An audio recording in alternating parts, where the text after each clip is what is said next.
കുർബാനയുമായി medical കോളേജിൽ ചെന്നു. നിങ്ങളിരിക്കുന്ന ഈ സ്ഥലത്തിൻ്റെ വിസ്തീർണമേ ഉള്ളൂ ആ മുറിക്ക്, പക്ഷെ ഒറ്റ രോഗിയേ ഉള്ളൂ.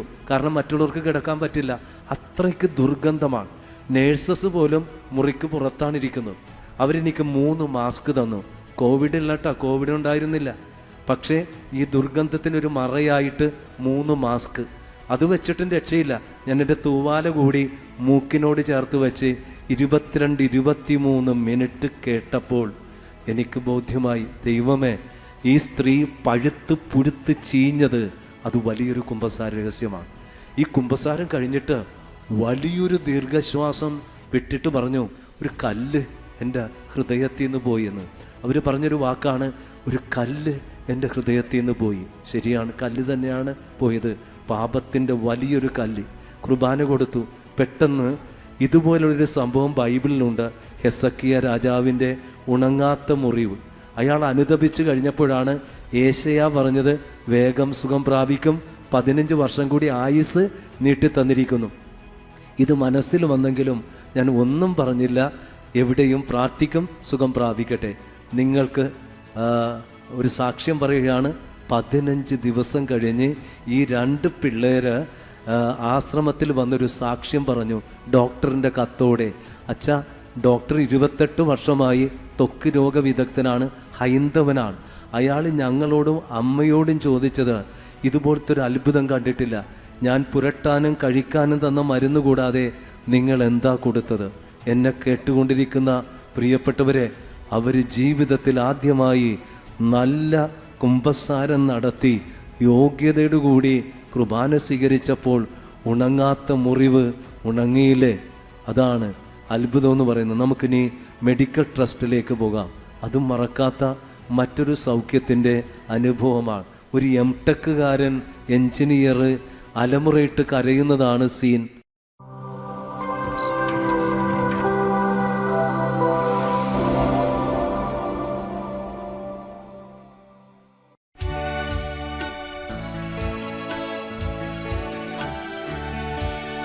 ഓ ഭാഗ്യപൂർണമാം നാവേ,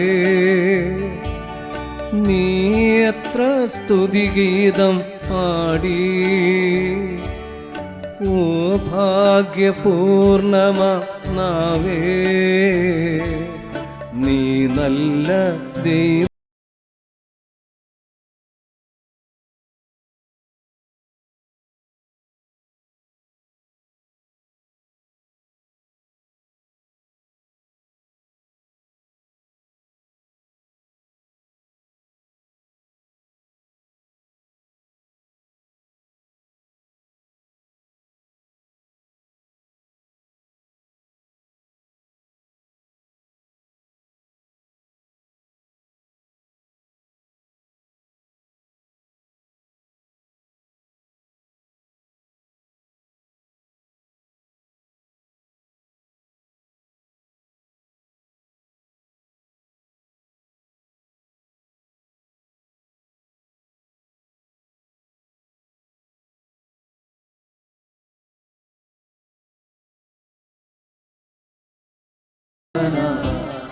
യേശുവേ ആരാധന,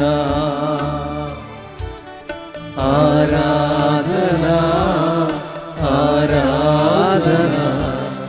യേശുവേ ആരാധന, യേശുവേ ആരാധന, യേശുവേ ആരാധന, യേശുവേ ആരാധന. ശാന്തമായിട്ടിരിക്കാം. ഈശോയിൽ സ്നേഹവാത്സല്യമുള്ളവരെ, നല്ല ദിവസത്തിൻ്റെ പ്രാർത്ഥനകളും നന്മകളും നേരുന്നു. ജന്മദിനം ഓർക്കുന്നവരെയും വിവാഹ വാർഷികം അനുസ്മരിക്കുന്നവരെയും പ്രത്യേകം അഭിനന്ദിക്കുന്നു. നമ്മളിന്ന് വചന വിചിന്തനത്തിനായി എടുത്തിട്ടുള്ളത് സമാന്തര സുവിശേഷം മത്തായി, മാർക്ക്, ലൂക്ക് മൂവരും വിവരിച്ചിട്ടുള്ള നമുക്കെല്ലാവർക്കും സുപരിചിതമായ സുവിശേഷ ഭാഗമാണ്. ഒരുപക്ഷെ ഇതൊന്നും അറിയാത്ത വ്യക്തികളിലൂടെ കാണും. അതുകൊണ്ട് അത് വളരെ ലഘുവായിട്ട് പെട്ടെന്ന് പറയാം. 4 പേർ ചേർന്ന് തളർവാദ രോഗിയെ ഈശോയുടെ അടുക്കിലേക്ക് കൊണ്ടുവരുന്നു. പക്ഷേ ഈശോയുടെ അടുക്കലേക്ക് കൊണ്ടുവരാൻ പറ്റില്ല. ഇതുപോലത്തെ ഒരു മുറിയിൽ ജനബാഹുല്യം നിമിത്തം അകത്തേക്ക് പ്രവേശിക്കാൻ വയ്യ. അതുകൊണ്ട് അവരെന്ത് ചെയ്തു? ഈശോ ഇരിക്കുന്ന സ്ഥലം മനസ്സിലാക്കി മേൽക്കൂര പൊളിച്ച് കട്ടിലോടെ ഈശോയുടെ മുൻപിൽ കൊണ്ടുവന്നു. അവരുടെ വിശ്വാസം കണ്ടിട്ട് ഈശോ പറഞ്ഞു, തളർവാദ രോഗിയോട് പറഞ്ഞു, നിന്റെ പാപങ്ങൾ മോചിച്ചിരിക്കുന്നു, കിടക്കയും എടുത്തുകൊണ്ട് വീട്ടിലേക്ക് പോവുക. ഇതിൽ 3 കാര്യങ്ങളാണ് ധ്യാനിക്കേണ്ടത്. 1, 4 പേർ ചേർന്ന് കൊണ്ടുവന്നു. 2, മേൽക്കൂര. 3, പാപം മോചിക്കും. ആദ്യം നമുക്ക് ചിന്തിക്കേണ്ടത് 4 പേർ ചേർന്ന് കൊണ്ടുവരികയാണ്. 4 പേർ ചേർന്ന് പ്രാർത്ഥിക്കുന്നത് കൊണ്ടുവരുന്നത് മധ്യസ്ഥ പ്രാർത്ഥനയുടെ പ്രതീകമാണ്. മധ്യസ്ഥ പ്രാർത്ഥനയാണ് മേൽക്കൂര പൊളിക്കുന്നത്, തടസ്സം മാറ്റുന്നത്. നമ്മുടെ ഭൂമിയിലെ മേൽക്കൂര പൊളിച്ച് ആകാശത്തിൻ്റെ മേൽക്കൂരയിലേക്ക് നമ്മളെ ഉയർത്തുന്നതാണ് മധ്യസ്ഥ പ്രാർത്ഥന. ഇത് അബ്രഹാം തുടങ്ങി അൽഫോൻസാമ വരെ നമുക്ക് കാണാൻ സാധിക്കും. അബ്രഹാം സോദോം ഗൊമോറായ്ക്ക് വേണ്ടി പ്രാർത്ഥിക്കുന്ന പ്രാർത്ഥന ബൈബിൾ പണ്ഡിതന്മാരായ നിങ്ങൾക്കറിയാവുന്നത് കൊണ്ട് ഒറ്റ വാചകത്തിൽ അടുത്ത വ്യക്തിത്വത്തിലേക്ക് പോകും. മോസസ് വൈക്കോൽ തിന്നുന്ന കാളക്കുട്ടിയെ ഉണ്ടാക്കിയപ്പോൾ ദൈവം ഇസ്രായേൽ മക്കളെ ചുട്ടുകരിക്കുമെന്ന് പറഞ്ഞപ്പോൾ ഈ മോശയും കൂട്ടരും മധ്യസ്ഥ പ്രാർത്ഥന നടത്തിയപ്പോൾ ദൈവം തീരുമാനത്തിൽ നിന്നും പിന്മാറി. ദൈവനിശ്ചയം മാറ്റിമറിക്കുന്ന മധ്യസ്ഥ പ്രാർത്ഥന. ഇനി ജോഷുവ, ഇന്നത്തെ രീതിയിലുള്ള അത്യാധുനിക സംവിധാനങ്ങളില്ല, അമ്പും വില്ലും കുന്തവും പന്തവും ഉപയോഗിക്കുന്ന കാലഘട്ടത്തിൽ ഇസ്രായേൽ മക്കൾ തോറ്റുപോകുന്നത് കൊണ്ട് സൂര്യനോടും ചന്ദ്രനോടും യഥാസ്ഥാനത്ത് നിൽക്കാൻ പറഞ്ഞപ്പോൾ ഈ ലോകത്ത് ഉണ്ടായ സംഭവം, സൂര്യനും ചന്ദ്രനും യഥാസ്ഥാനത്ത് നിന്നു. പ്രകൃതി ഗോളങ്ങൾ അവിടെ നിന്ന മധ്യസ്ഥ പ്രാർത്ഥന. അടുത്തത് സൂസന്നയുടെ കരച്ചിലിൽ മധ്യസ്ഥ പ്രാർത്ഥന നടത്തി അവളുടെ നിരപരാധിത്യം തെളിയിച്ച വക്കീൽമാരുടെ മധ്യസ്ഥനായ ഡാനിയേലിനെ മനസ്സിൽ സൂക്ഷിക്കുക. ഡാനിയേൽ സിംഹക്കുഴിയിൽ കിടക്കുമ്പോഴും പ്രാർത്ഥിച്ചു. അവിടെ അപ്പമെത്തിച്ച് കൊടുക്കുന്ന പ്രാർത്ഥന. പുതിയ നിയമത്തിലേക്ക് വരുമ്പോൾ പരിശുദ്ധ അമ്മ ഒരു കുടുംബത്തിൽ ചെന്ന് അവരുടെ അപമാനം അഭിമാനമാക്കി മാറ്റിയ ആദ്യത്തെ അത്ഭുതം. ഇനി ശിഷ്യന്മാർ ഇതാ മധ്യസ്ഥ പ്രാർത്ഥന നടത്തുമ്പോൾ പൈശാചിക ശക്തികൾ അകന്നു പോകുന്നു, മരിച്ചവർ ഉയർത്തെഴുന്നേൽക്കുന്നു, രോഗസൗഖ്യം ലഭിക്കുന്നു. ക്രിസ്ത്യാനികൾ കയ്യാമം വെച്ച് പൗലോസും സീലാസും തടവറയിൽ കഴിയുമ്പോൾ അവർ പ്രാർത്ഥിച്ചപ്പോൾ ചങ്ങലകൾ അഴിഞ്ഞു വീണു, ഭൂമികുലുക്കമുണ്ടായി, തടവറ തുറക്കപ്പെടുന്ന പ്രാർത്ഥന. സഭയിലൂടെ ഇങ്ങ് പോരുമ്പോൾ നമുക്ക് കാണാൻ സാധിക്കും, മോനിക്കാമ്മ നിങ്ങളെപ്പോലെ ഭർത്താവിൻ്റെ മാനസാന്തരത്തിനായി പ്രാർത്ഥിച്ചു. വഴിവിട്ട ജീവിതം നയിച്ച മകന് വേണ്ടി പ്രാർത്ഥിച്ചപ്പോൾ തോരാത്ത കണ്ണുനീരിൻ്റെ പ്രാർത്ഥന വഴി തീരാത്ത ദുഃഖങ്ങൾ കർത്താവ് നികത്തിക്കൊടുത്തില്ലേ. ഇനിയും സെയിൻ്റ് ആനിയുടെ ജീവിതത്തിലേക്ക് വരുമ്പോൾ 22 വർഷം കുഞ്ഞുങ്ങളില്ലാത്ത ദമ്പതികളും കുടുംബവും പ്രാർത്ഥിച്ചപ്പോൾ 1666 കുഞ്ഞുങ്ങളില്ലാത്തവർക്ക് കുഞ്ഞിനെ കൊടുത്തതാണ്. ഇങ്ങനെ അന്തോണീസിൻ്റെ നൊവന പ്രചാരം നേടിയത്. ഒറ്റ വാചകത്തിൽ ഒതുക്കിയാൽ നമ്മുടെ ഏറ്റവും വലിയ പ്രാർത്ഥന എന്താണ്? പരിശുദ്ധ കുർബാന. ഈ കുർബാനയിലാണ് എല്ലാം സമർപ്പിക്കേണ്ടത്. കുർബാന കഴിഞ്ഞാൽ വരുന്നത് കുടുംബത്തിലെ കുർബാന, ജപമാല, അതുപോലെ തന്നെ നൊവേന, പേഴ്സണൽ പ്രെയർ. അപ്പോൾ ആദ്യത്തെ ഭാഗം ഇവിടെ പൂർണ്ണമായി നമ്മൾ എവിടെ എൻ്റെ നാമത്തിൽ 1 2 പേർ ഒരുമിച്ചുകൂടി പ്രാർത്ഥിക്കുന്നുവോ അവയെല്ലാം പിതാവായ ദൈവം നിങ്ങൾക്ക് സാധിച്ചു തരും. മേൽക്കൂര പൊളിക്കുന്ന പ്രാർത്ഥനയാണ് മധ്യസ്ഥ പ്രാർത്ഥന. രണ്ടാമത്തെ അർത്ഥം, മേൽക്കൂരയാണ് പ്രശ്നം. നമുക്കൊക്കെ മേൽക്കൂരയുണ്ട്. ഇവിടെ ഇരിക്കുന്ന നമുക്കെല്ലാവർക്കും നമ്മുടേതായ മേൽക്കൂരകളുണ്ട്. എൻ്റെ തകർച്ചയ്ക്കും തടസ്സത്തിനും തകർച്ചയ്ക്കും എല്ലാ കാര്യത്തിനും കാരണം. അപ്പോൾ തളർച്ച, തടസ്സം, അതേപോലെ തകർച്ച, ഇതിന് കാരണം മേൽക്കൂരകളാണ്. അഹങ്കാരത്തിൻ്റെ മേൽക്കൂര, ക്ഷമിക്കാൻ പറ്റാത്തതിൻ്റെ മേൽക്കൂര, വൈരാഗ്യത്തിൻ്റെ മേൽക്കൂര, മദ്യാസക്തിയുടെ മേൽക്കൂര, ഭോഗാസക്തിയുടെ മേൽക്കൂര, മൊബൈൽ അഡിക്ഷൻ്റെ, മദ്യത്തിൻ്റെ, MDMA പലതിൻ്റെയും അഡിക്ഷൻ, തെറ്റായ ബന്ധങ്ങൾ, ഇതെല്ലാം അഡിക്ഷനാണ്. ഇതാണ് തടസ്സപ്പെടുന്നത്. ഇത് തടസ്സപ്പെടുത്താൻ എന്ത് ചെയ്യണം? താഴെ ഇറങ്ങണം. താഴെ ഇറങ്ങുന്നതാണ് കുമ്പസാരക്കൂട്. സക്കീവൂസ് താഴെ ഇറങ്ങിയതാണ് കുമ്പസാരക്കൂട്. സമറിയാക്കാരി കിണറിൻ്റെ തീരത്ത് വന്നതാണ് കുമ്പസാരക്കൂട്. പാപത്തിൽ പിടിക്കപ്പെട്ട സ്ത്രീയെ കൊണ്ടുവന്നതാണ് കുമ്പസാരക്കൂട്. കുരിശിൻ്റെ വലതുഭാഗത്ത് കിടക്കുന്നതും അത് കുമ്പസാരക്കൂടാണ്. അതുകൊണ്ട് നമ്മുടെയൊക്കെ പ്രശ്നങ്ങൾ മാറാൻ, ചില പ്രശ്നങ്ങൾ മാറണമെങ്കിൽ അത് കുമ്പസാരിച്ചേ പറ്റൂ. 2 ചെറിയ ഇൻസിഡൻറ്റ് പറയാം. നമുക്ക് വൈപ്പിൻകരയിലേക്ക് പോകാം. വൈപ്പിൻകരയിലെ ആദ്യത്തെ കൺവെൻഷൻ 5 വൈദികരാണ് അത് നടത്തിയത്. പനക്കലച്ചൻ, മരിച്ചുപോയ പ്രശാന്തച്ചൻ, ഉപ്പാണിയച്ചൻ, നമ്മുടെ പുത്തമ്പുര അച്ഛൻ, പിന്നെ ഈ പാവപ്പെട്ട അച്ഛൻ. അങ്ങനെ ഞങ്ങൾ 5 പേരാണ് ഓരോ ദിവസവും കൺവെൻഷൻ നടത്തിയത്. കൺവെൻഷൻ്റെ തീം എന്താണെന്നറിയാമോ? ജോഷുവ 3:5. അവിടെ ഇങ്ങനെ എഴുതി വച്ചിരിക്കുകയാണ്, നിങ്ങളെ തന്നെ വിശുദ്ധീകരിക്കുക, നാളെ കർത്താവ് നിങ്ങളുടെ ഇടയിൽ അത്ഭുതം പ്രവർത്തിക്കും. കുർബാന കൊടുക്കാൻ പോയപ്പോൾ വല്ലാത്ത നാറ്റം, ദുർഗന്ധം. ഞാൻ കപ്പിയരോട് പറഞ്ഞോട് ഇങ്ങനെ വന്നിട്ടേ, അവിടെ എന്തോ ചീഞ്ഞ് കിടപ്പുണ്ട് കേട്ടോ.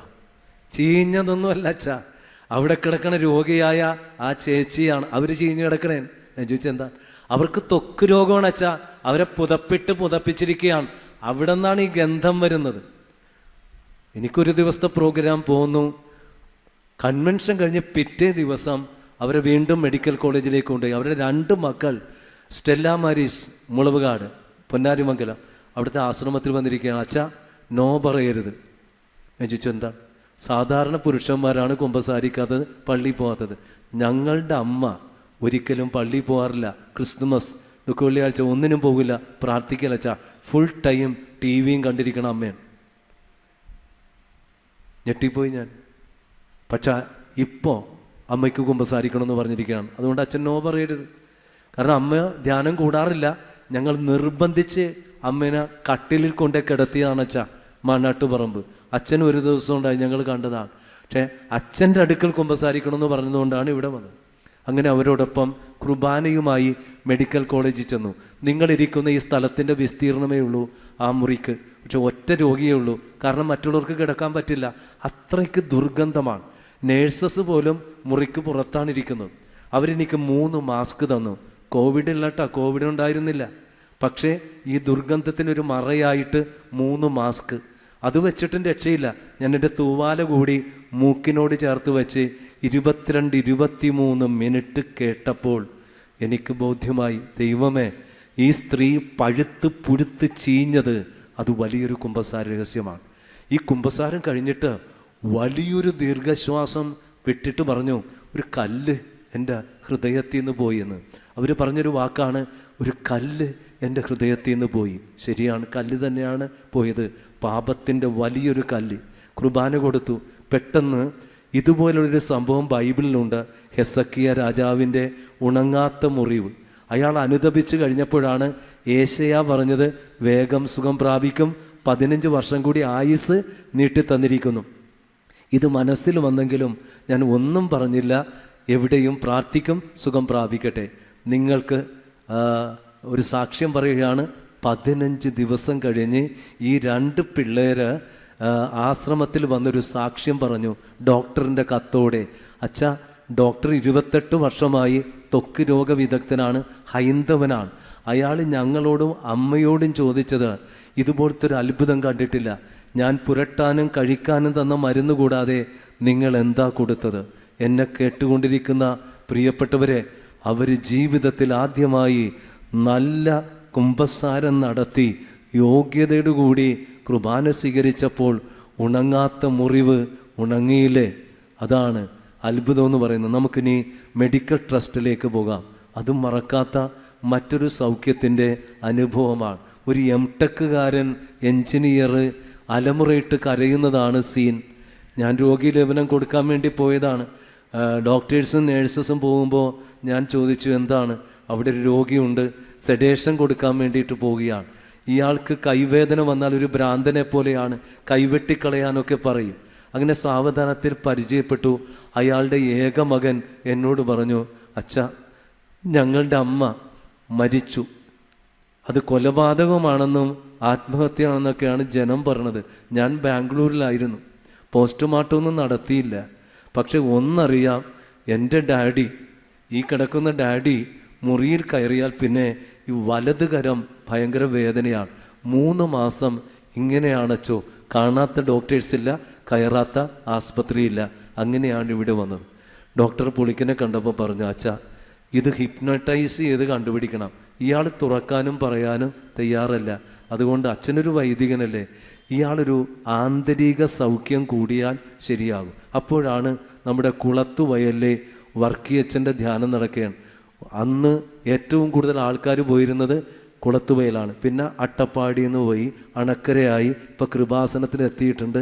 ഇനിയും കാറ്റ് വീശിക്കൊണ്ടിരിക്കുകയാണ്. എവിടെ വരുമെന്ന് തമ്പുരാന് മാത്രമേ അറിയാവൂ. ഏതായാലും ഞാനെന്ത് ചെയ്തു, ഇയാളുമായി സൗഹൃദം പാലിച്ച് അദ്ദേഹത്തിൻ്റെ മനസ്സ് പിടിച്ചെടുത്തു. എന്നോട് ഭയങ്കര സ്നേഹമാണ്, മോനെ എന്നാണ് വിളിക്കുന്നത്. അപ്പോൾ അത് നല്ല കാര്യമായി. കാരണം നമ്മളൊരിക്കലും എടുത്തോ പിടിച്ചോ എന്ന് പറഞ്ഞ് ആരെയും ഉപദേശിക്കരുത്. അങ്ങനെ ഉപദേശിച്ചാൽ പോത്തിൻ്റെ ചവിട്ടിൽ കിന്നരം വായിക്കണ പോലെ ഇരിക്കും. നമ്മൾ ആരെങ്കിലും നന്നാക്കണമെങ്കിൽ നമ്മൾ സാവധാനത്തിൽ അയാളുമായി സ്നേഹം പിടിച്ചു പറ്റണം. അതിന് ഞാൻ കുറേ നാളെടുത്തു. എന്നിട്ട് ഞാൻ ചോദിച്ചു, ചേട്ടാ ഞാനൊരു കാര്യം പറഞ്ഞാൽ ചെയ്യോ? എന്തും ചെയ്യും. ചോദിച്ചാൽ എന്തെങ്കിലും തരുമോ? എല്ലാം തരും. എടാ മോനെ, ആ ചെക്ക് ലിഫിങ്ങാണ്ട് എടുത്തണ്ടേ. ഞാൻ പറഞ്ഞു, എനിക്ക് പൈസയൊന്നും വേണ്ട, എനിക്ക് പൈസ വേണ്ട. ഞാൻ ആരോട് പൈസയും ചോദിക്കാറില്ല. ചേട്ടന് വേണ്ടി ഒരു കാര്യം എന്താണെന്ന് അച്ഛൻ പറഞ്ഞു. ഞാൻ പറഞ്ഞേ, കുളത്തുവയല്ലേ വർക്കിയച്ഛൻ്റെ ആന്തരിക സൗഖ്യ ധ്യാനം കൂടാൻ പോകാമോ? പെട്ടെന്ന് മാലാഖയെ പോരുന്ന അച്ഛൻ പിശാചിനെ പോലെ ആയി ചേട്ടൻ. മുഖമൊന്ന് കാണണ്ടേണ്, കൊമ്പും പല്ലും ഇല്ലെന്ന് മാത്രമേ ഉള്ളൂ, ബാക്കിയെല്ലാം ഉണ്ടായിരുന്നു. എനിക്ക് കാര്യം മനസ്സിലായി, ഇത് ഓടാൻ പോണില്ല. ഞാൻ ഉടനെ പറഞ്ഞു, ഞാനൊട്ട് പറഞ്ഞിട്ടുമില്ല, ചേട്ടനൊട്ട് കേട്ടിട്ടുമില്ല, സോറി എന്നും പറഞ്ഞൊരു ബിഗ് സല്യൂട്ട് കൊടുത്ത് ഞാൻ പുറത്തേക്ക് പോകുന്നു. ഉടനെ അയ്യോ അച്ഛാ പോവല്ലേ, അയ്യോ അച്ഛാ പോവല്ലേ.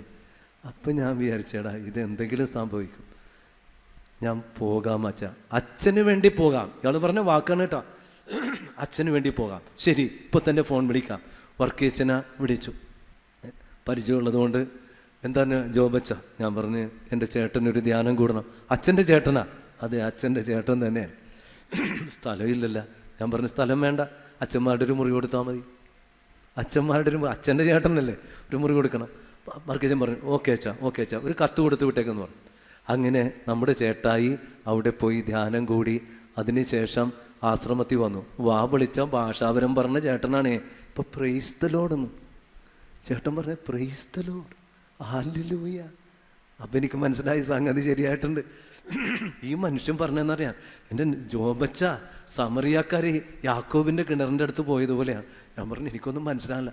അച്ഛാ, ഈ യാക്കോബിൻ്റെ കിണറിൻ്റെ അടുത്ത് സമറിയാക്കാർ പോയപ്പോൾ ഈ ഈശോ എല്ലാം വിളിച്ചു പറഞ്ഞില്ലേ, അതുപോലെ വർക്കിയച്ഛൻ എൻ്റെ മുറിയിൽ വന്ന് 5 പ്രാവശ്യം വന്നിട്ട് MRI എടുത്തു വച്ച, എന്നെ സ്കാൻ ചെയ്തു. എൻ്റെ സകല കാര്യങ്ങളും പറയാതെ ഇങ്ങോട്ട് പറഞ്ഞപ്പോൾ എനിക്ക് മറച്ചു വെക്കാൻ പറ്റുമോ? ജീവിതത്തിൽ ആദ്യമായി ഓർമ്മ വെച്ച നാൾ മുതൽ മറച്ചു വച്ചിരുന്ന എല്ലാ ഹൃദയ രഹസ്യങ്ങളും പറഞ്ഞു. അപ്പോൾ എൻ്റെ കയ്യിൽ നിന്ന് എന്തോ ഒഴിഞ്ഞു പോകുന്നത് പോലെയുള്ള ഒരു ഫീലുണ്ടായി. അത് സൗഖ്യമാണച്ചാ, ഒരു പ്രശ്നമില്ല. കൈവെട്ടിക്കളയെന്ന് പറഞ്ഞ ആളാണ്. ഇതുപോലെ 15 വർഷമായിട്ട് കുഞ്ഞുങ്ങളില്ലാത്ത ഒരു ദമ്പതികളാണ്. ഗൈനിക് പ്രോബ്ലമില്ല, കൗണ്ട് കുറവില്ല. പക്ഷേ എന്തുകൊണ്ട് കുഞ്ഞുങ്ങളില്ല എന്ന് ചോദിച്ചാൽ അതൊരു കുമ്പസാര രഹസ്യമാണ്. ഈ രഹസ്യം എന്ന് ഏറ്റുപറഞ്ഞോ അന്നാണ് ആ ദമ്പതികൾക്ക് കുഞ്ഞ് പിറന്നത്. 3 മക്കൾ, വിവാഹ തടസ്സമുള്ള മക്കൾ പുരനിറഞ്ഞു നിൽക്കുന്നു. ഇഷ്ടംപോലെ ഗോൾഡുണ്ട്, എല്ലാമുണ്ട്. പക്ഷെ എന്തുകൊണ്ട് 3 പെമ്മക്കളുടെ വിവാഹം നടക്കുന്നില്ല? അതൊരു കുമ്പസാര രഹസ്യമാണ്. അതാ വീട്ടുടമസ്ഥൻ എന്ന് ധ്യാനം കൂടി ഏറ്റുപറഞ്ഞോ അന്ന് ആ മക്കൾക്ക് 1 വർഷം കൊണ്ട് വിടുതലുണ്ടായി. ഇതുപോലെ തന്നെ എവിടെ പോയാലും ഒരു 6 മാസം കഴിഞ്ഞാൽ ജോലി വിട്ടുപോരേണ്ടി വരും. ഒരു ചെറുക്കൻ, അവന് ഉണ്ടായിട്ടുള്ള ഒരു പ്രശ്നമാണ്. അവൻ മൂലം ഒരു ടീച്ചർ വല്ലാതെ പ്രയാസപ്പെട്ടപ്പോൾ ടീച്ചറിന് പ്രാകാൻ ഡോക്ടറേറ്റ് ഉള്ള ഒരു ടീച്ചറായിരുന്നു. ഒടുക്കത്തെ പ്രാഗാണ് പ്രാഗിയത്. ചില ആൾക്കാർക്ക് ഡോക്ടറേറ്റ് ഉണ്ട്, എന്തിനാണ്? പ്രാകാൻ. അങ്ങനെ ഒടുക്കത്തെ പ്രാക്ക് പാകി. ജന്മത്ത് നീ ഗതി പിടിക്കില്ലടാ. അത് ഇടിവെട്ടുകൊണ്ടുപോലെ ഇവനായി. ഇതായിരുന്നു തടസ്സം. ഇവൻ എന്ന് വന്ന് അതിൻ്റെ കാര്യകാരണങ്ങളും ബാക്ക്ഗ്രൗണ്ടും പറഞ്ഞോ. അവനെ ധ്യാനഗുരു ടീച്ചറിൻ്റെ അടുക്കലേക്ക് ടീച്ചറിന് ഇഷ്ടപ്പെട്ട സെയിൻറ്റ് ആൻ്റണിയുടെ ഒരു രൂപവുമായി ചെന്ന് കത്തും കൊടുത്തു വിട്ടു. എന്ന് ടീച്ചർ അവനോട് ക്ഷമിച്ച് അവനെ അനുഗ്രഹിച്ചോ, അന്ന് തുടങ്ങി അവൻ്റെ ജീവിതത്തിൽ വച്ചടി അവന് കൃപയുണ്ടായി. ഇന്ന് വിദേശത്തൊരു രാജ്യത്ത് PR ലഭിച്ച് കുടുംബസമേതം അവൻ ജീവിക്കുകയാണ്. ഈ കാണുന്ന സാക്ഷ്യങ്ങൾ പറയുമ്പോൾ എവിടെയെങ്കിലും നിങ്ങളുടെ ഹൃദയത്തിൽ തട്ടും. ഇതുപോലത്തെ പ്രശ്നങ്ങൾ നിങ്ങളുടെ ജീവിതത്തിലുണ്ടാകും. അതെന്താണെന്ന് കർത്താവ് വെളിപ്പെടുത്തി തരുമ്പോൾ ആർക്കും ഒന്നും ചെയ്യാൻ പറ്റില്ല. കുമ്പസാരക്കൂട്ടിലേക്ക് പോ. അവിടെ ചെന്നിട്ട് വ്യക്തമായിട്ട് നിങ്ങൾ പറഞ്ഞാൽ, I promise you in the name of Jesus that you will be healed. നിങ്ങൾ സുഖപ്പെടും, നിങ്ങൾക്ക് വിടുതൽ പ്രാപിക്കും എന്നൊരൊറ്റ സന്ദേശം. കേട്ട കാര്യങ്ങൾ 4 പേർ ചേർന്ന് പോകുന്നത് എന്താണ്? പ്രാർത്ഥന. അത് മധ്യസ്ഥ പ്രാർത്ഥനയാണ്.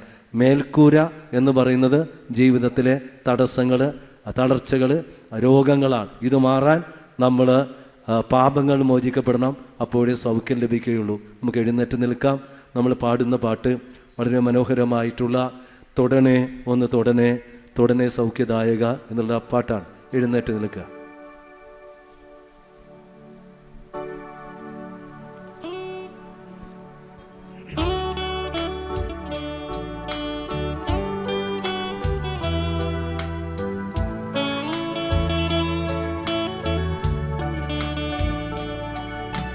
തൊടണേ ഒന്ന് തൊടണേ തൊടണേ സൗഖ്യദായക തൊടണേ ഒന്ന് തൊടണേ രോഗിയാമെന്നെ തൊടണേ പാടാം തൊടണേ ഒന്ന് തൊടണേ തൊടണേ സൗഖ്യദായക തൊടണേ ഒന്നു തൊടണേ രോഗിയാമെന്നെ തൊടണേ. ഒരു ആന്തരിക സൗഖ്യ പ്രാർത്ഥനയാണ്. കരം ഹൃദയത്തോട് ചേർത്ത് വയ്ക്കുക. നിങ്ങളുടെ അപ്പനും അമ്മയും ഈശോയോട് ചേർത്ത് പിടിക്കുക. മരിച്ചു പോയിട്ടുണ്ടെങ്കിൽ അവിടെ ആത്മശാന്തിക്ക് വേണ്ടി പ്രാർത്ഥിക്കണം. ഭർത്താവ് മരിച്ചു പോയിട്ടുണ്ടെങ്കിൽ, ഭാര്യ മരിച്ചു പോയിട്ടുണ്ടെങ്കിൽ അവരെ ചേർത്ത് പിടിച്ച് പ്രാർത്ഥിക്കണം. നിങ്ങൾ വിവാഹം കഴിച്ച വർഷം, ദിവസം, മാസം നിങ്ങളുടെ മനസ്സിലാണ്. ഓരോ കുഞ്ഞും ജനിച്ചത് അമ്മയുടെ ഗർഭപാത്രത്തിൽ ജീവൻ്റെ അണുവായി വീണു. ഗർഭിണിയാണെന്നറിഞ്ഞപ്പോൾ നിങ്ങൾക്കുണ്ടായ സന്തോഷം, സന്താപം എങ്ങനെ അത് സ്വീകരിച്ചു? സന്തോഷമായിരുന്നോ? ദുഃഖമായിരുന്നോ? വേണ്ടിയില്ലായിരുന്ന് കരുതിപ്പോയിട്ടുണ്ടോ? വെറുപ്പോടെയാണോ ഗർഭം ധരിച്ചത്? പിന്നീട് ഓരോ ദിവസത്തിലൂടെ, ആഴ്ചയിലൂടെ, മാസത്തിലൂടെ ഗൈനക്കോളജിസ്റ്റിനെ കണ്ടപ്പോൾ അവരിലൂടെ ലഭിച്ചിട്ടുള്ള അറിവുകൾ ഒരുപക്ഷെ അബോർട്ട് ചെയ്യാൻ നിങ്ങൾ ചിന്തിച്ചിട്ടുണ്ടോ? ഗുളിക കഴിച്ചിട്ടുണ്ടോ? അല്ലെങ്കിൽ വേണ്ടെന്ന് വയ്ക്കാൻ ആഗ്രഹിച്ചിട്ടുണ്ടോ? അലസിപ്പോകാൻ ആഗ്രഹിച്ചിട്ടുണ്ടോ? നിങ്ങളുടെ മനസ്സിലുണ്ടായിട്ടുള്ള ഓരോ വൈബ്രേഷൻസും ദൈവം അറിയുന്നു. ആ ദൈവം അറിയാതെ ഒന്നും സംഭവിക്കുന്നില്ല. ആ സമയത്തുണ്ടായ നിങ്ങളുടെ ഫീലിങ്സ് എല്ലാം കർത്താവിനെ ഏൽപ്പിക്കുക. അന്തരംഗത്തെ രൂപം കൊള്ളുന്നതിന് മുമ്പ് തന്നെ അറിയുകയും പേര് ചൊല്ലി വിളിക്കുകയും ചെയ്ത ദൈവത്തിൻ്റെ കരങ്ങളിലേക്ക് ഏൽപ്പിച്ച് മാപ്പപേക്ഷിച്ച് പ്രാർത്ഥിക്കുക. പിറന്നു വീണു ആൺകുട്ടിയായി പെൺകുട്ടിയായി എങ്ങനെ ആ കുഞ്ഞിനെ സ്വാഗതം ചെയ്തു? പ്രതീക്ഷയിൽ നിന്ന് വിപരീതമായെങ്കിൽ നിങ്ങൾ സ്വാഗതം ചെയ്തോ? അല്ലെങ്കിൽ ദുഃഖിച്ചിട്ടുണ്ടോ? ഓർക്കുക. പിന്നീട് പാലൂട്ടി, പേരിട്ടു, ചോറൂട്ടി, അക്ഷരം കുറിച്ചു. ശൈശവദശയിലേക്ക് പോകാം. ശിശുക്കളായിരുന്നപ്പോൾ, കുഞ്ഞുങ്ങളായിരുന്നപ്പോൾ നമ്മളെ ആരെങ്കിലും ദുരുപയോഗിച്ചിട്ടുണ്ടോ? സ്നേഹിക്കാതിരുന്നിട്ടുണ്ടോ? അപകർഷതാബോധം ഉണ്ടായിട്ടുണ്ടോ? അല്ലെങ്കിൽ അടുത്ത കുഞ്ഞ് ജനിച്ചതുകൊണ്ട് കുഞ്ഞുവാവ് വേണ്ടെന്ന് പറഞ്ഞപ്പോൾ ഇളം മനസ്സിൽ മുറിവേറ്റിട്ടുണ്ടോ? അല്ലെങ്കിൽ കളിക്കാൻ പോയപ്പോൾ കാരണവന്മാർ ദുരുപയോഗിച്ചിട്ടുണ്ടോ? നമ്മുടെ ബാല്യത്തിലേക്ക് പോകാം. കൗമാരപ്രായം, ശരീരത്തിലുണ്ടായ ഹോർമോൺ ചേഞ്ച്, അതുപോലെ പല കാര്യങ്ങൾ വന്നപ്പോൾ ഭയപ്പെട്ടിട്ടുണ്ടോ? ആ നാളുകളിൽ ഉണ്ടായിട്ടുള്ള നല്ലതും തീയതുമായിട്ടുള്ള അനുഭവങ്ങളെ നമുക്ക് സമർപ്പിക്കാം. കോൺവെൻറ്റിലേക്ക് പ്രവേശിച്ചു, സെമിനാറിലേക്ക് പോയി, നമ്മൾ കുടുംബജീവിതം നയിക്കാൻ തുടങ്ങി.